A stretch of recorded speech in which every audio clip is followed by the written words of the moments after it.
नमस्कार, मैं किरनेश कुमार। केंद्र की सत्ता में बैठी भारतीय जनता पार्टी बिहार की 17 लोकसभा सीटों पर अपने उम्मीदवार उतारे। यह सीटें हैं पश्चिम चंपारण, पूर्वी चंपारण, मधुबनी, दरभंगा, अररिया, मुजफ्फरपुर, उजियारपुर, बेगूसराय, सारण, महाराजगंज, पटना साहिब, पाटलिपुत्र, आरा, बक्सर, नवादा, औरंगाबाद। इनमें से 12 सीटों पर राजद और भारतीय जनता पार्टी की सीधी लड़ाई है। इनमें से ऐसे ऐसे उम्मीदवार राजद ने उतार दिए हैं जिससे भारतीय जनता पार्टी की बेचैनी काफी बढ़ गई।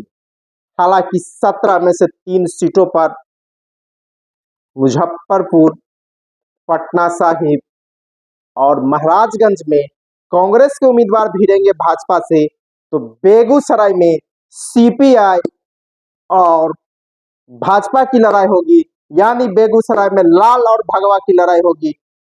तो आरा में भी भाकपा माले और भाजपा के बीच लड़ाई होगी, यहां भी लाल और भगवे की लड़ाई। भारतीय जनता पार्टी ने पश्चिम चंपारण से दिलीप संजय जायसवाल को उम्मीदवार बनाया है। यहां से कांग्रेस के उम्मीदवार होंगे। वाल्मीकि नगर जदयू के खाते में चली गई है। पूर्वी चंपारण राधा मोहन सिंह भाजपा के उम्मीदवार है, यहाँ से राजद के कोई दिग्गज ही उतारेंगे। दरभंगा से गोपाल जी ठाकुर को भाजपा ने उम्मीदवार बनाया है, तो यहाँ से ललित यादव को राजद ने उम्मीदवार बनाया है। अररिया की सीट या प्रदीप सिंह को भाजपा ने बनाया है, तो यहाँ राजद ने उम्मीदवार नहीं घोषित किया, लेकिन सरफराज आलम में यहाँ लड़ेंगे। करीब करीब तय। उजियारपुर, यहाँ से भारतीय जनता पार्टी ने नित्यानंद राय को उम्मीदवार बनाया है, तो राजद ने आलोक मेहता को। बेगूसराय, यहाँ से भारतीय कम्युनिस्ट पार्टी ने अवधेश राय को बनाया है, तो भारतीय जनता पार्टी ने फिर से गिरिराज सिंह पर भरोसा जताया है। मुजफ्फरपुर से भाजपा ने राजेश भूषण निषाद को दिया है, तो यहाँ से कांग्रेस विजेंद्र चौधरी को मैदान में उतारेगी, तो यहाँ का भी मामला टफ होता हुआ दिख रहा है। सारण, यहाँ से भाजपा ने फिर राजीव प्रताप रूडी को मैदान में उतारा। राजीव प्रताप रूडी केंद्रीय मंत्री थे, बीच में इस्तीफा ले लिया गया था, लेकिन यहाँ से लालू प्रसाद यादव ने अपनी पुत्री रोहिणी आचार्य को मैदान में उतारा। महाराजगंज से जनार्दन सिंह सिग्रीवाल फिर से उम्मीदवार बनाए गए। यह सीट कांग्रेस के खाते में चली गई। यहाँ से कन्हैया, टुन्ना पांडे के नाम की चर्चा है, लेकिन अंतिम समय में होगा कि कौन यहाँ से लड़ेगा। पटना साहिब, यहाँ से भाजपा ने फिर रविशंकर प्रसाद को उम्मीदवार बनाया है। यह सीट फिर कांग्रेस के खाते में चली गई है। पाटलिपुत्रा से रामकृपाल यादव है, यहाँ से राजद ने फिर मीसा भारती को उम्मीदवार बनाया है। दोनों में कांटे की लड़ाई होती है। 10 से 20 हजार के अंतर से मीसा भारती चुनाव हारती रही है। हालांकि 14 से लगातार 2 बार रामकृपाल जीते। इस बार रामकृपाल के खिलाफ एंटी इनकम्बेंसी की चर्चा है। कई तबका भाजपा के कोर वोटर भी नाराज बताए जा रहे हैं, तो यहाँ का मामला इस बार भाजपा के लिए काफी टफ हो गया है। आरा से आर.के. सिंह भाजपा के और भाकपा माले के सुदामा प्रसाद के बीच लड़ाई है और कांटे की लड़ाई होगी, यह कहा जा रहा है। बक्सर से इस बार राजद ने सुधाकर सिंह को मैदान में उतारा है, तो यहाँ भाजपा ने मिथिलेश तिवारी को मैदान में उतारा है और अश्विनी कुमार चौबे का टिकट काट दिया है। यहाँ की भी मामला टफ और चौसा का कांड इसी बीच में हो गया है, जहां किसानों को, मजदूरों को दौड़ा दौड़ा के पीटा गया, उसको मुआवजा नहीं दिया गया। इससे भी यहाँ भाजपा की हालत पतला है और राजद की स्थिति काफी मजबूत होती हुई दिख रही है। सासाराम में कांग्रेस और भाजपा के बीच लड़ाई होगी। यहाँ से शिवेश राम को कांग्रेस भाजपा ने उम्मीदवार बनाया है, कांग्रेस ने अभी तय नहीं किया है, लेकिन चर्चा है जो छेदी पासवान भाजपा के मौजूदा सांसद या कोई और आ सकता है। औरंगाबाद सुशील कुमार सिंह को भारतीय जनता पार्टी ने उम्मीदवार, पिछले चुनाव में मात्र 3000 वोटों से अंतिम राउंड में जाकर सुशील कुमार सिंह जीते थे। इस बार राजद ने यहां से अभय कुशवाहा को मैदान में उतार दिया है, जो कल तक जदयू के पूर्व विधायक थे। तो यहाँ भी राजद ने मामला को टफ कर दिया है और पूरी तरह सुशील कुमार सिंह को घेर के रख दिया है। गया सुरक्षित, यहाँ से जदयू ने अपने मौजूदा सांसद विजय माझी का टिकट काट दिया। ये सीट चली गई है जीतनराम माझी के खाते में और जीतनराम माझी यहाँ से उम्मीदवार है हम के एनडीए के तरफ से। तो कुमार सर्वजीत को राजद ने उम्मीदवार बनाया है।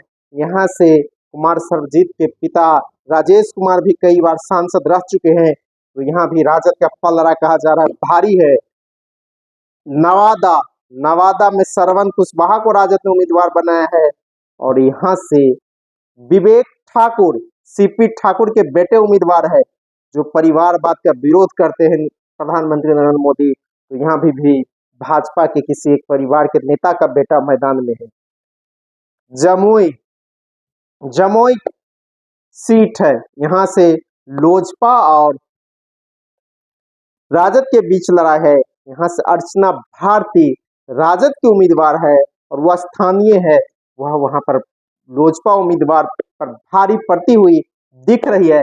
यहाँ से मौजूदा लोजपा के सांसद चिराग पासवान ने हार के डर से अपनी सीट बदल लिया है और वह हाजीपुर आ गया है और अपने बहनोई को चुनाव मैदान में उतारा है। तो यूं कहिए कि बिहार की जो 17 सीटों पर बीजेपी चुनाव लड़ रही है, उन 17 में से 12 सीटों पर सीधा मुकाबला उसके राजद के साथ है। और राजद ने जिस तरह से उम्मीदवार उतारे हैं, जिस तरह की घेरेबंदी की है, इससे भारतीय जनता पार्टी की बेचैनी काफी बढ़ गई है। भाजपा के प्रदेश अध्यक्ष सम्राट चौधरी भी आपा खोल रहे हैं, पत्रकारों पर हमला करना शुरू कर दिया है। वे चाह कर भी खगड़िया सीट नहीं ले पाए थे, इसकी भी बौखलाहट है।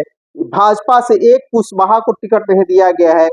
17 में 10 स्वर्ण उम्मीदवार है और इसका भी बौखलाहट साफ इससे कहा जा रहा है। बिहार का जो जातीय जनगणना की रिपोर्ट आई है, इसको ध्यान में रखकर भारतीय जनता पार्टी ने टिकट नहीं बांटा है और जिस तरह वह 12% आबादी को अपने आधे से ज्यादा टिकट दिया है, एक 66% से करीब टिकट दे दिया है, तो इससे भी भाजपा में बगावती तेवर दिखने लगे हैं और भाजपा के नेता भी काफी डरे हुए दिख रहे हैं।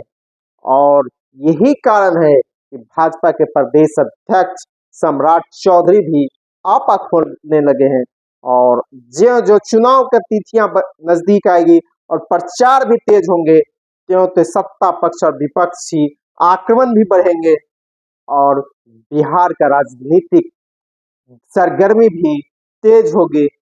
इतना तो तय है।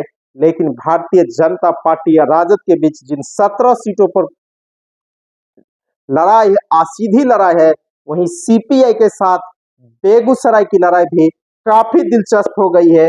वहां जो आरके सिन्हा तैयारी में थे, अब वही बगावत पर आ गए हैं। जदयू के बोगो सिंह बगावत पर है, तो बीजेपी और जदयू में काफी बगावत है।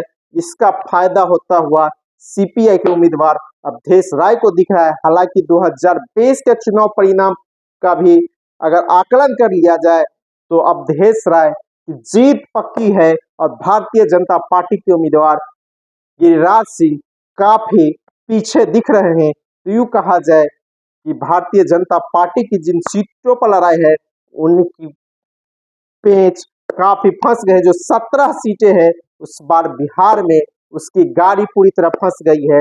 2019 के लोकसभा चुनाव में एनडीए को जो 39 सीटें मिल गई थी, वह तो कतई से नहीं मिलता हुआ दिख रहा है और अभी से ही महागठबंधन काफी आगे हुए निकला हुआ दिख रहा है। धन्यवाद। मैं कितने